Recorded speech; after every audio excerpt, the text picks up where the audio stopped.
Welcome back as we continue to dive into the world of CarGenerator and AC WORKS. Many people already own big heavy generators with an inlet box to match. Now, seeing that the CarGenerator is easier to use, you might not use those generators anymore. Still, you want it to feed into the inlet box that you have conveniently installed outside of your home. Because the CarGenerator has household connections, you will need to adapt to your inlet's configuration. This is possible with the help of AC WORKS brand inlet box adapters. So the two most common inlets you might have installed at home are the NEMA SS250 and the NEMA L1430.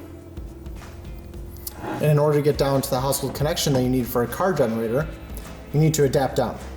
So for the SS250, we have RV515 SS2 and ADTE515.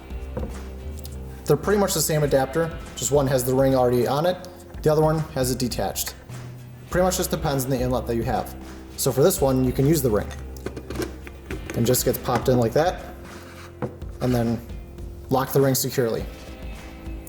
And then for L1430, we have AD515 L1430. That just gets popped into place and twisted as well. And then you're ready for a heavy-duty outdoor extension cord. Come back next time as we begin to dive deeper into what else you can use the CarGenerator for. Thank you, CarGenerator, and thank you for watching.